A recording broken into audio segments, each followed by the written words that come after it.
Good day everyone, my name is John Martin Tinya from BSIT 3E at nandito ako para ituro ang aming activity sa networking 2 which is server network. Para simulan is papasok muna tayo dito sa physical, yan, adjust natin. Pasok tayo sa home city, yan, adjust ulit, sa building. Then kung mapapansin natin, meron tayong main wiring closet. At ililipat ko siya dito sa designated side ko dahil siya yung magiging equipment room natin. Ngayon naman is maglalagay tayo ng wiring closet sa 8 available rooms. Papabilisin ko na lang para hindi na kayo ma-hassle. Yan, buo na. Punta naman tayo dito sa main wiring closet. Open natin. Ngayon is mag-a-add muna tayo ng rack. Yan. Tas table para may patungan. Yan. Bakit siya tinawag na main wiring closet is dahil sa apat na bagay. Maglalagay tayo dito ng server. Yan. Tapos dito rin tayo maglalagay ng switch sa rack. Then, dito naman sa table is maglalagay tayo ng main router. At saka dito rin natin ilalagay yung main PC. Dito isiayos ko lang yung pagkakapwesto nila. Papabilisin na lang uli natin.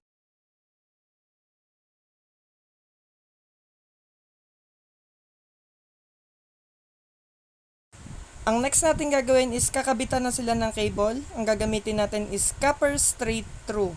Yan. Pinutin natin pass Ethernet. Then, i-connect natin sa main router ng internet. Main router, pass Ethernet 01. Tapos, fast Ethernet 02 naman mula switch hanggang fast Ethernet 0 kay main PC. Dito is i-config na muna natin sa server. Pinutin natin. Yan, services. Sabi ni sir is kailangan naka-on si HTTP, DHCP. Napapalitan din natin ng default gateway ng 100.0.0.1. Para naman sa DNS server, 100.0.0.1. Para naman sa start IP address, gagamit tayo ng 100.0.0.101. Habang dito sa subnet mask is 255.255.0.0. Yan. Save lang natin. Ayan. Nag-error. DNS server. Yan. Mali pala. Nakalagay pala dito is .01. Ayusin lang natin. Lagyan na natin ng dot. Then, ayan. Pag 0.1 na, save natin. Ayan, napansin nyo, nag-save na. Punta naman tayo dito sa DNS. Since sabi ni sir, kailangan din naka-on. Yan. Maglalagay naman tayo dito ngayon sa name ng isang website na gusto nating ma-open mamaya sa browser. Papaliwanag ko na lang pag ginawa na natin. Then, maglalagay tayo dito sa address ng 100.0.0.1. Yan. Save lang natin. Hindi pala pwede save, so i-add muna. Yan, naka-add na. Kita natin dito. Then, babalik tayo dito sa HTTP para ayusin. Yan.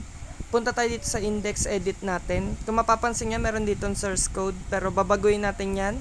Since naglagay tayo ng FB, is ang ilalagay din natin is yung source code or HTML na FB para kapag inopen natin sa computer is gumana. Yan, save lang natin. Ayan is pupunta tayo dito sa desktop para iset yung IP address. Yan, nalagyan natin ng 100.0.0.1. Tapos enter natin. Lumabas is 255.0.0.0. Papalitan natin ng 255.255.0.0. Since ayun din yung nakasave dito sa DHCP natin.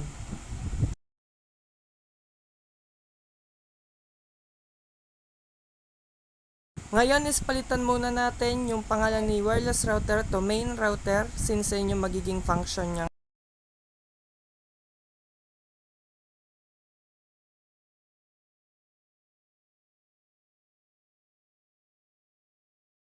Open natin siya. Yan. Tapos punta tayo dito sa GUI. Punta tayo dito sa status. Yan.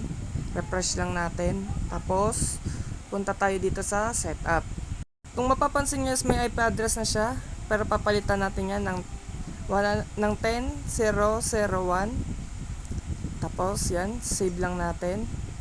Palitan ko din pala yung subnet mask ng 255.255.255.224. Kung mapapansin nyo is nagpalit na yung default gateway, since nakakonect siya sa server is dun siya susunod. Pasok naman tayo kay main PC, punta tayo dito sa desktop, IP configuration. Gagawin natin siyang DHCP, tapos hintayin lang natin since si router ang magbibigay sa kanya ng IP address at default gateway. Yan.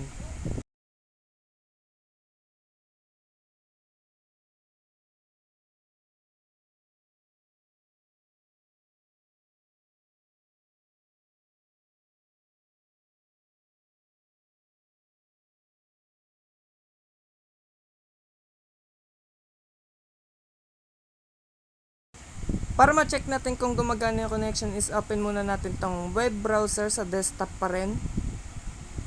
Yan, umopen. I-type natin yung IP address na sinet natin dun sa server at kailangan gumana yung link at source code na sinet natin dun sa may DNS at saka HTTP. Since nag-save tayo ng source code na Facebook, kung mapapansin nyo, Facebook yung nandito.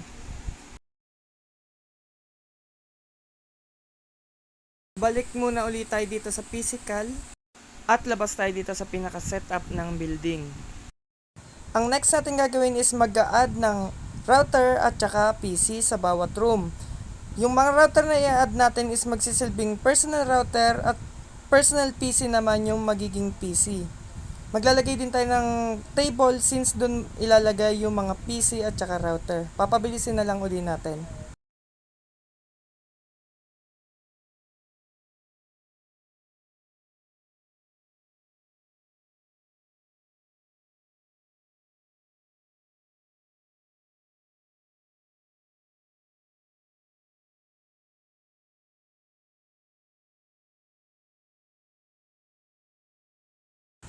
After makompleto, i-arrange muna natin dito sa logical.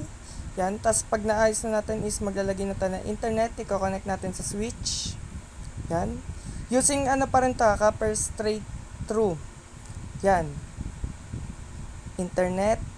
Yan, tapos fast ethernet 01, tapos 02, tapos 03. Depende kung ano number ilalagay nyo.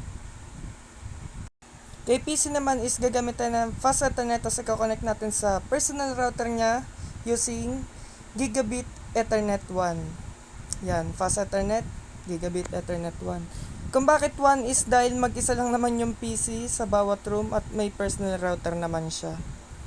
Using copper straight through cable pa rin to.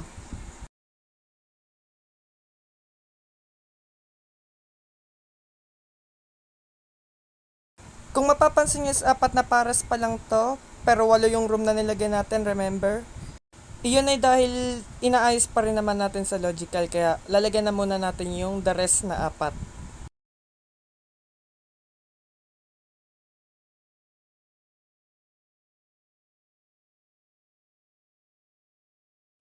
Dito is gagayahin lang natin yung ginawa natin dun sa kaliwa.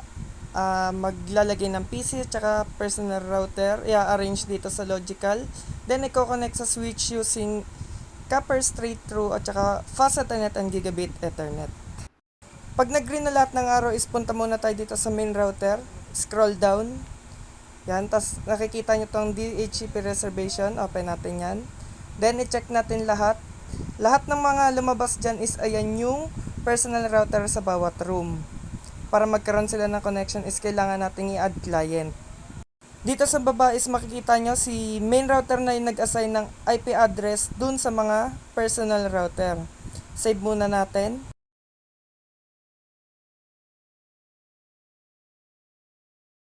Open tayo ng isang personal router dito sa isang room. Yan.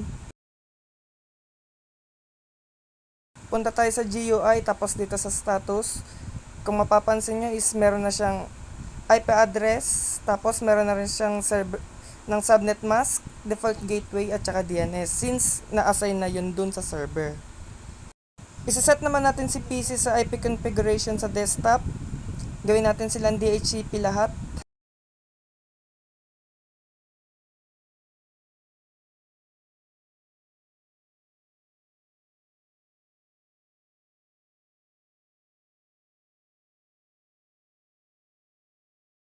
Ang next natin gagawin is i-check natin kung may access na ba sila sa internet using web browser. Yan, open natin. Ito, web browser.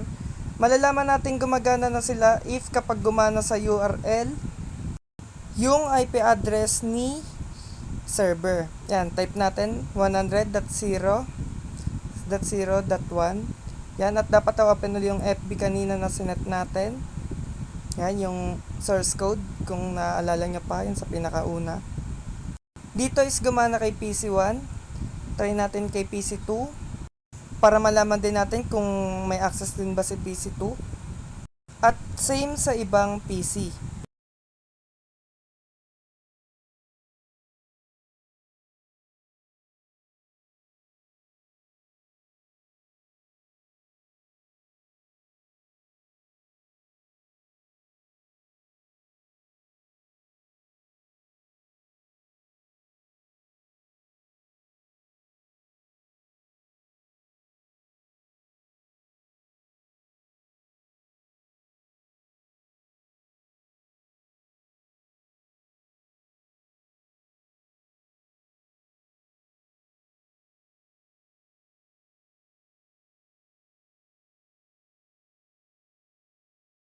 Konting recap lang, punta ulit tayo kay server.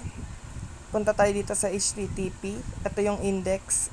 Yan yung sinet natin na source code ng FB, kaya yun yung lumalabas kapag ka nagtatry tayo ng IP address ni server. Then, ito naman yung sinet nating link kay DNS, kaya pwede rin nating isearch si facebook.com para umopen din siya dun sa web browser. Using either IP address at saka Facebook link is malalaman natin kung may access ba sa internet yung bawat PC. Yan, try uli natin kay PC1. Since kanina ginamit natin sa kanya yung IP address instead of facebook.com, try naman natin sa kanya yung kabila. Yan, at responding ulit lang. Open natin. Yan, www.facebook.com, since yan yung sinet natin doon. At dahil na-open, malalaman natin na may access talaga siya sa internet at saka connected siya kay server.